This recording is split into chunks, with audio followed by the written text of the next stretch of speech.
Agora faremos a composição de mesa para a mediação e também para a abertura de perguntas. Para compor a mesa, convidamos os dois palestrantes, senhor Ocimar Munhoz Alavassi, senhor Luiz Carlos Kubota, e como mediadora convidamos a senhora Maria Elizabeth Bianconcini de Almeida, professora do Programa de Pós-Graduação em Educação Currículo da UPUC São Paulo e pesquisadora do CNPq.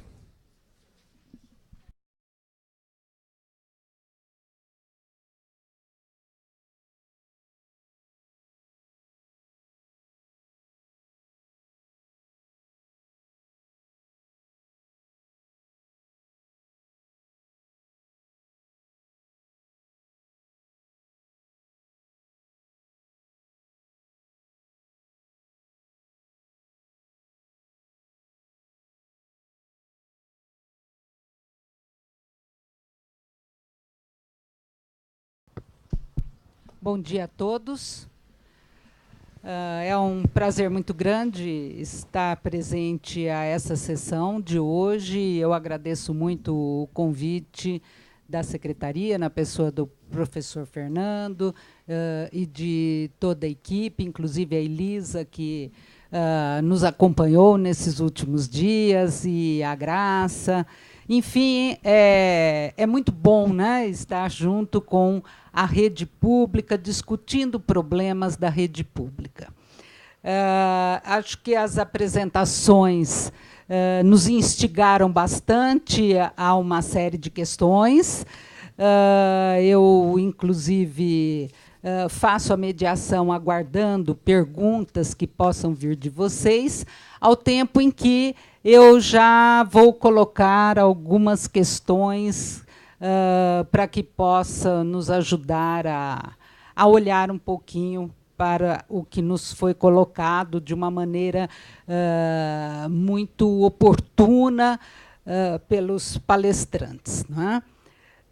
Acho que essas questões podem ser pensadas por ambos e por todos que estamos aqui e envolvidos com educação e tecnologias.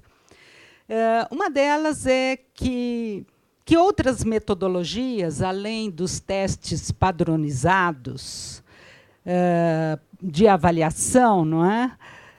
Podem fazer uso das TICs para permitir o acompanhamento do aluno, inclusive que tenha uma participação consciente do professor, né? Que o professor possa efetivamente participar deste processo. Outra questão que vem assim ocupando um pouco as nossas preocupações nós sabemos, e a pesquisa TIC na educação, desenvolvida pelo CETIC, que nós acompanhamos desde a concepção desta pesquisa, ela vai às escolas, ela levanta a proficiência de professores, de alunos, inclusive de gestores, tanto em relação ao domínio das TICs para o uso pessoal, como também no que se refere ao uso pedagógico, ao uso nos processos educativos desenvolvidos na escola. E tem algumas coisas muito interessantes. Por exemplo, a inclusão digital está sendo atingida. A política pública brasileira de inclusão digital da população tem um efeito muito grande, inclusive, sobre os professores. Haja visto que, comparando, né, o percentual de professores que já tem um domínio básico das tecnologias em relação à população em geral, é bem maior. Ou seja, os professores têm esta preocupação, os professores fazem curso, principalmente fora das redes de ensino. Ou seja, o que é que falta se o uso realmente não acontece?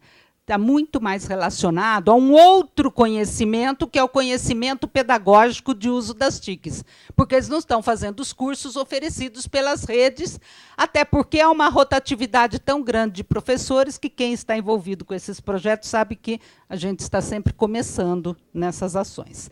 Então, será que essas competências TICs, né, em relação ao uso delas no ensino e na aprendizagem de diferentes áreas, elas são avaliadas, são incorporadas nos testes padronizados? Porque as pesquisas qualitativas que são feitas, elas mostram algum desenvolvimento nesse sentido. Mas esse desenvolvimento, será que ele aparece nos testes padronizados? E uma vez que nós estamos falando de TICs para alunos das escolas públicas, e trazido bem aqui na apresentação do Luiz Cláudio, não é? A perspectiva desses diferentes métodos, que hoje a gente olha para eles como características, muito mais como finalidade didática, porque ninguém se situa num extremo ou no outro, mas há aí uma tendência, sim, para trabalhar mais numa abordagem do que na outra, e isso tem relação com a própria política pública daquela rede de ensino, e nós temos dados que mostram isto claramente. Entretanto, como é que essas TICs podem ser efetivamente utilizadas para propiciar ao estudante o desenvolvimento das competências que estão sendo exigidas lá no mercado de trabalho, ou seja, as competências que vêm sendo chamadas como competências do século XXI.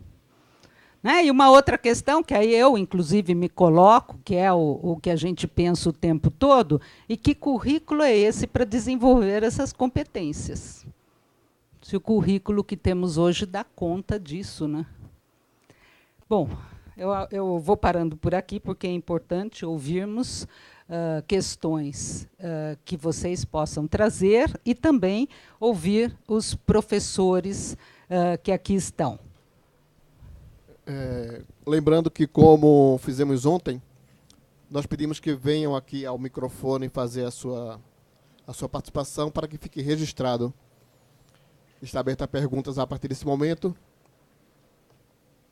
E, por gentileza, ao vir, falem o nome e a unidade a que pertence, para ficar claro e registrado.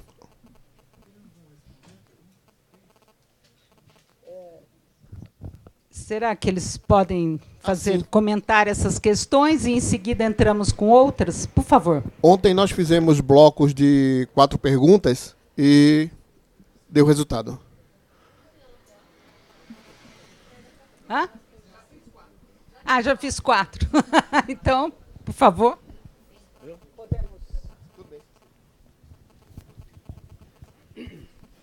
Bom, exatamente eu não vou responder, mas continuar a problematização. Então,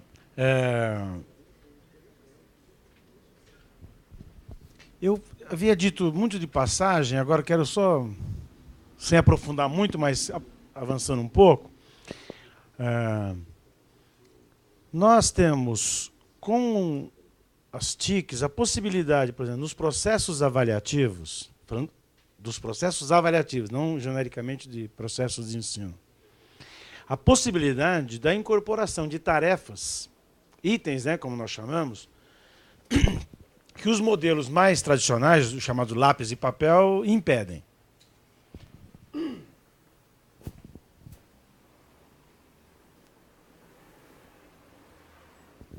Então, esse é um potencial, né, que ainda está para ser explorado. Lembrando que nós temos um conceito chamado prova eletrônica, né, que significa isso, você ter a possibilidade de apresentar um conjunto de itens usando as TICs. Então, você pode ter, por exemplo, animações, simulações. Luiz Cláudio até começou a comentar um pouco disso. Então, as TICs, elas mudam, inclusive, o cenário da avaliação, porque elas podem colocar tarefas que antes, nos modos mais tradicionais, eram impossíveis serem colocados. Você pode, por exemplo, pedir para uma criança, né, assistir um pequeno trecho de um filme com legenda. Inclusive, isso possibilita que você traga para a escola elementos que fazem parte da vida social. O que, por sua vez, vai potencializar um outro conceito chamado de avaliação autêntica, que é aquela avaliação onde você, na verdade, se aproxima mais, né, de aspectos da vida real. que também alguns chamam de simulação. Talvez nós não cheguemos na escola ao simulador do piloto de avião, né, que é considerado um dos processos mais perfeitos de simulação. Então você tem essa dimensão das TICs que potencializa o processo de avaliação. Agora, os testes padronizados, como o nome indica, são testes, usando prova eletrônica ou não, onde você padroniza as respostas e você uniformiza. Porque aqui tem uma outra discussão, por sua vez, na avaliação, que é muitas vezes o grau de subjetividade, que de alguma forma sempre vai existir, mas que ele não pode ser elevado. Então, quando você padroniza, significa que você permite a comparação. E isso vale não só para as avaliações em larga escala, para milhões de alunos. Ela vale para um próprio professor. Porque nós temos no interior da escola situações onde você tem que fazer essas comparações, supondo comparações defensáveis.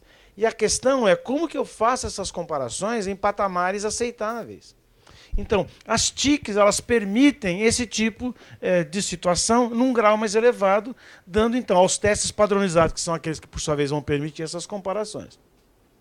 Quando você mencionava, né, de outros dispositivos, acho que a rede municipal está iniciando uma experiência, que eu não tenho os elementos para avaliá-la, nem fui chamado para isso, mas que aponta para alguns outros elementos que favorecem o acompanhamento do professor, para além do que você falou de testes padronizados ou da avaliação.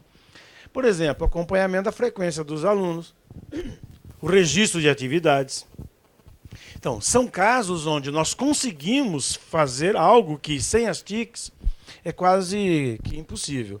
E eu queria lembrar que, na linha de muitos filósofos, que forma é conteúdo decantado. Um machado, né? Atia.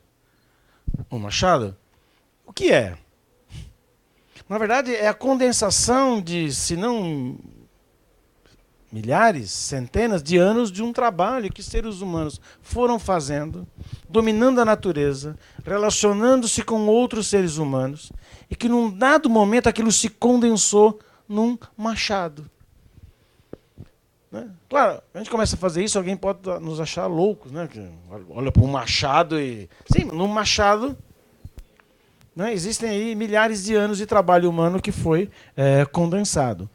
Guardadas as proporções, esse é o desafio que nós temos na discussão com as TICs.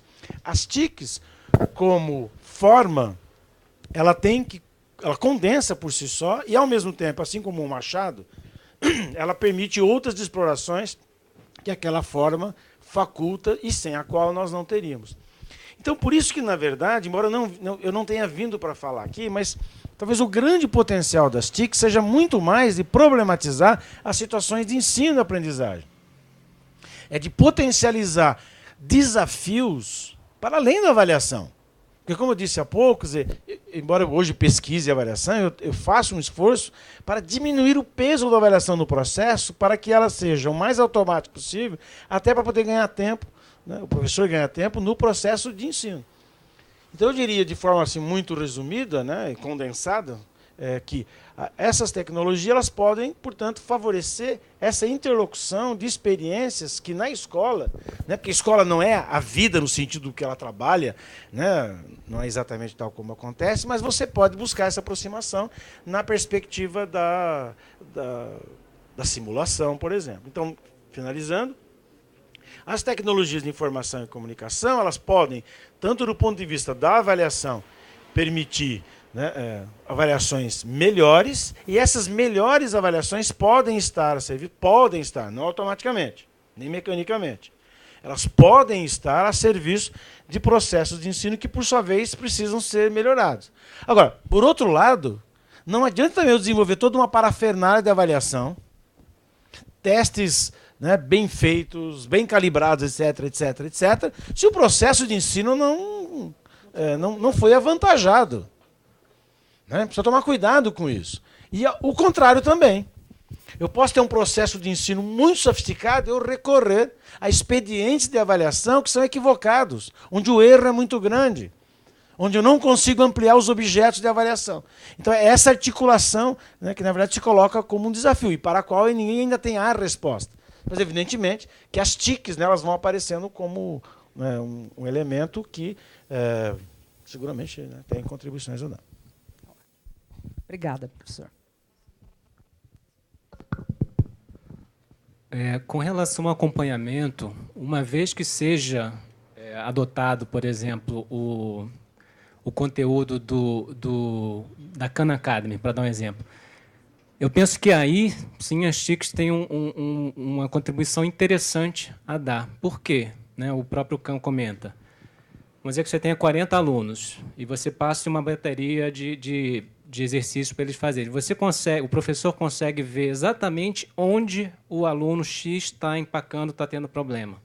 Ao passo que, se ele fizesse aquilo, né, tradicionalmente, ele teria muito mais dificuldade, demoraria muito mais tempo para estar observando que aquele aluno está precisando de um reforço. Outra coisa que ele coloca também, oportunidades futuras, com a base de dados que ele tem, né, milhões de estudantes fazendo esses testes no mundo inteiro, ele está podendo fazer experimentos. Ele bota um exercício com um texto um pouquinho diferente, com uma letra diferente, um desenho, por exemplo, e consegue avaliar, né, se aquela abordagem tem um efeito melhor no aprendizado, não só na proficiência, mas também quanto tempo o aluno consegue guardar aquela informação, né? Então, nessa questão do acompanhamento, uma vez que seja adotado com todos os devidos cuidados, eu penso que existe realmente oportunidades muito interessantes, né? A filosofia do videogame, à medida que você vai avançando, você vai tendo dificuldades maiores. Você pode ter todo um algoritmo que faça isso, né, em matemática, em ciências e assim por diante. Com relação ao uso dos professores das tecnologias, creio que a apresentação do Uruguai provavelmente vai trazer informações ricas sobre isso. Eu falei de dois pilares, né, da metodologia, da pedagogia, do conteúdo, e o terceiro é a avaliação. Mas, de qualquer forma, sim, o ser humano tem uma tendência à inércia, a achar que aquilo que está feito, você está na zona de conforto. E, de certa forma, se você adota metodologias que eu chamei de mais expositivas, é mais confortável e mais, entre aspas, seguro para o professor, né? Ele está aqui, está falando, no máximo tem uma pergunta. Por exemplo, eu que vim da área de administração, né, como foi colocado, eu fui treinado, inclusive, em metodologia de estudo de caso, que é metodologia utilizada em Harvard para simulação de problemas reais de empresa. É muito mais fácil você programar uma aula expositiva do que você desenvolver um caso numa turma, porque você tem que praticamente forçar que os alunos participem, porque se o aluno não participa, você não tem como avaliar. E tem, como em qualquer dinâmica de grupo, situações que podem sair um pouco do controle do professor. Então, de certa forma, a resistência, talvez, em adotar essas metodologias, apesar de estarem disponíveis e tal, seja um pouco em função disso. Com relação aos testes padronizados, eu mostrei, né, como eu mostrei brevemente no PIAC, que eu penso que a tendência futura vai ser essa, né? Inclusive até talvez concurso público e assim por diante. Bom, creio que era isso. Obrigada, Luiz Cláudio. Vamos agora abrir para as perguntas. Já tem 3 perguntas inscritas. Acho que o César é o primeiro que se inscreveu. Por favor, César. Só informando, nós já ultrapassamos 20 minutos do prazo que seria o término. Que puder ser breve, agradecemos. Bom dia, César Nunes, sou assessor aqui na Secretaria, também para uso de tecnologia. Como o Luiz comentou, as pesquisas sobre o impacto da tecnologia na proficiência, elas são inconclusivas, né? Tem um trabalho interessante do John Hattie, onde ele mostra né? Existe uma gaussiana muito dispersa, né? Tem os efeitos negativos e os positivos, mas o interessante é que quando a gente pensa no uso da tecnologia mais mecânico, manda o aluno para a internet fazer pesquisa, ele recorta a cola, isso traz um impacto muito negativo na aprendizagem. E quando ela é usada em processos de remediação, de feedback, preventivos, é onde aparecem os maiores ganhos. Então tem estudos que mostram, né, esses tipos de uso, e quando a gente fala desse tipo de uso da tecnologia para feedback e avaliação, é onde ele também mostra no livro que a avaliação formativa é o que dá mais impacto na proficiência dos alunos, né? De todas as coisas possíveis, mais lição de casa, diminuir o tamanho de sala de aula. Então a avaliação formativa tem um aspecto muito importante e a tecnologia pode contribuir demais nisso. Hoje em dia, inclusive no Mais Educação aqui, a gente não tem mais usado esses termos, né? Avaliação formativa, somativa, diagnóstica, porque quando a gente chama de avaliação da aprendizagem, avaliação para aprendizagem e avaliação como aprendizagem, a gente provoca um tipo diferente de reflexão sobre o processo avaliativo. Eu estou vindo agora de um evento no Canadá onde eles têm usado esses termos, né? E a gente sente que mudou, inclusive, as práticas dos professores. Então, a minha pergunta vai nessa direção. A gente aqui na Secretaria, inclusive, tem trabalhado muito com avaliação como aprendizagem.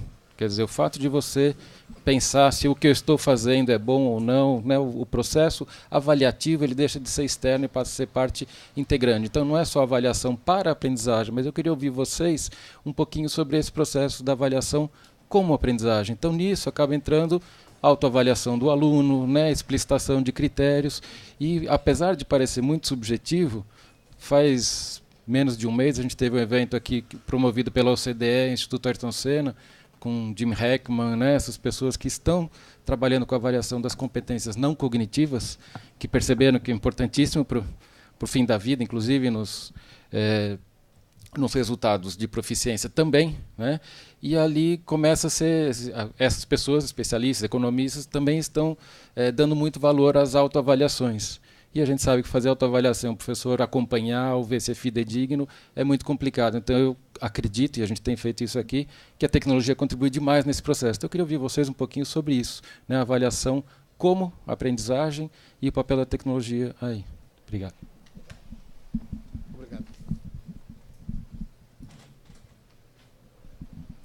Bom dia, meu nome é Elizabeth, do Projeto Jornal, da Imprensa Jovem, da Escola MF Sul de Menus. E eu gostaria de fazer uma pergunta ao professor Kubota. Como as tecnologias podem auxiliar o aluno a continuar aprendendo depois que ele sair da escola? E se uma aula de 45 minutos por semana é suficiente?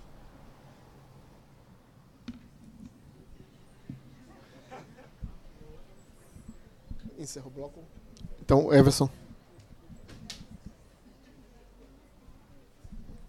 Bom dia, senhoras e senhores. Meu nome é Everton, sou da Diretoria Regional de Guaianazes, sou professor e confesso a vocês que estar aqui, para mim, é uma sensação assim, o tanto quanto assim, difícil, porque falar em público, para a gente uma plateia tão assim, qualificada, né? É a mesma coisa de estar pulando parapente, assim, sabe? Uma sensação muito emocionante. Mas vamos lá. Eu sou professor, né? E para a gente, em HTPC, a gente discute muito essa questão da avaliação, né? Então, essa temática muitas vezes não agrada nem gregos, nem troianos, porque a avaliação tem um viés de julgamento, né? O aluno sabe ou sabe, o aluno é bom, o aluno é medíocre, né? E, dentre as teorias pedagógicas das quais eu me identifico muito, o Paulo Freire ele fala que a avaliação ela tem que ser fundamentada numa prática docente crítica e reflexiva, né?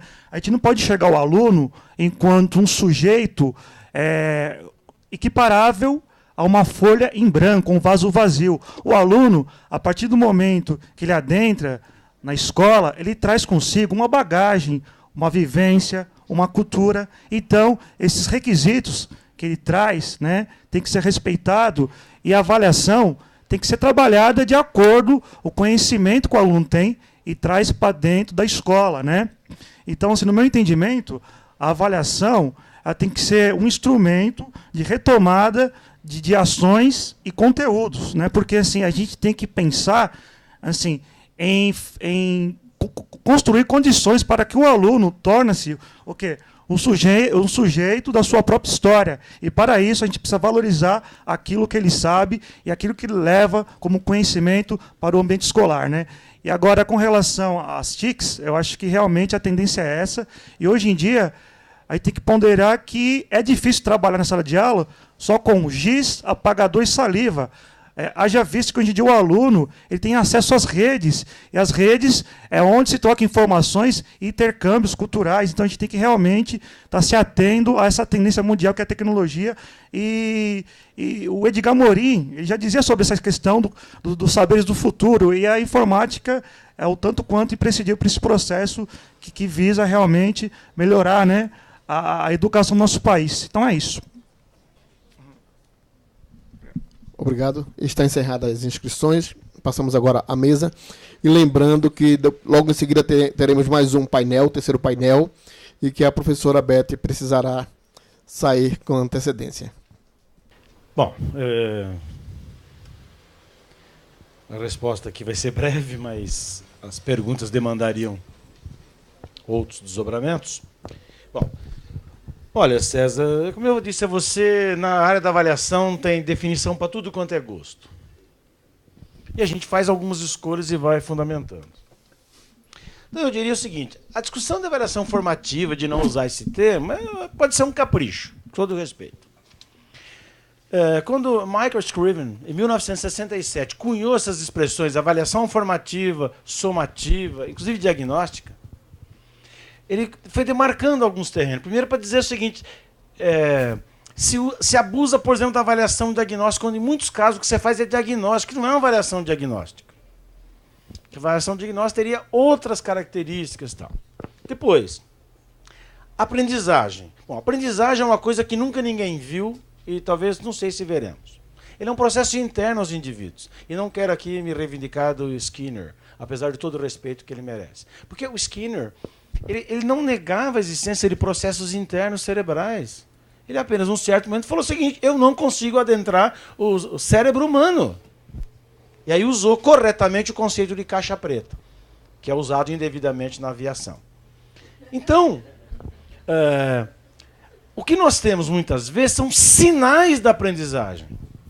Então, rigorosamente falando, avaliar a aprendizagem seria avaliar um processo de transformações que ocorrem sem que nós possamos vê-la, essa aprendizagem.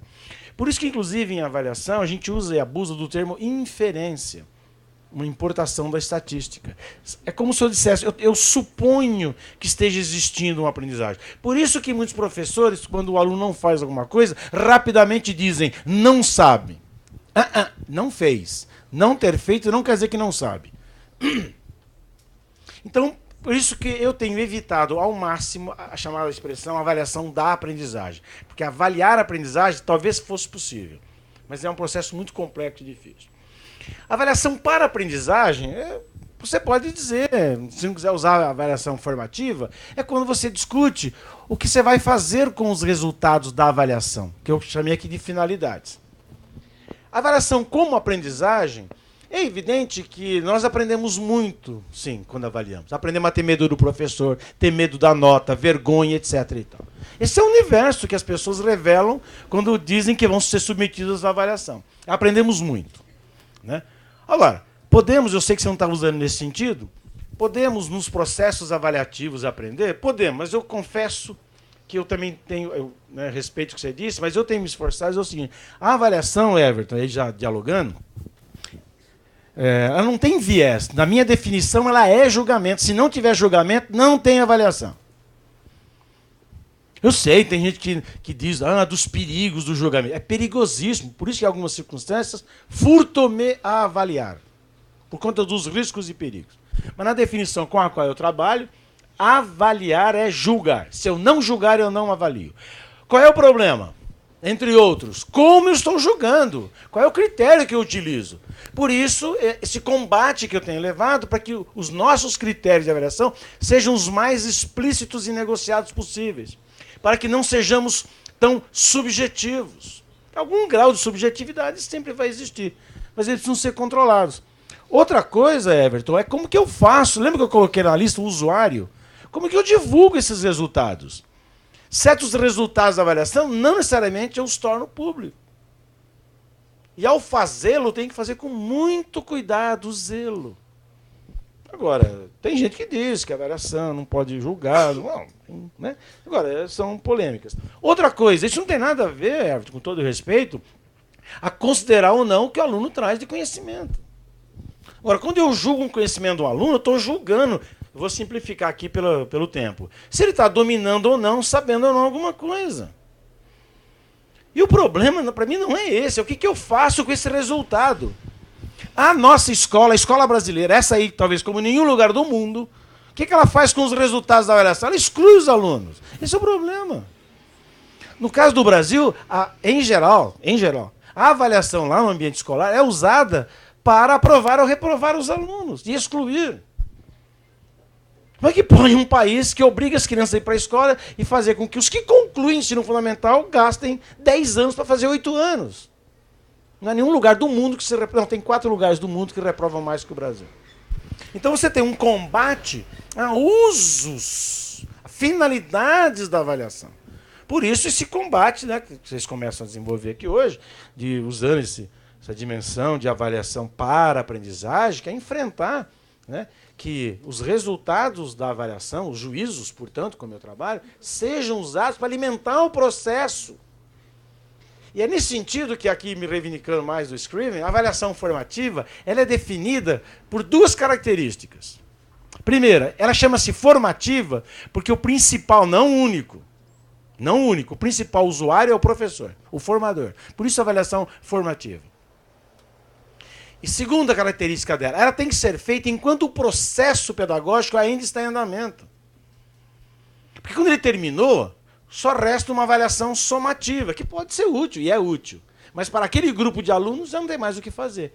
Então, esse é que é o desafio, é conseguir fazer uma avaliação enquanto o processo está em andamento, que eu posso fazer correções de rota, etc, etc. E para terminar, é nessa dimensão que as tecnologias de informação e comunicação, eu tenho enfatizado isso, elas podem agilizar.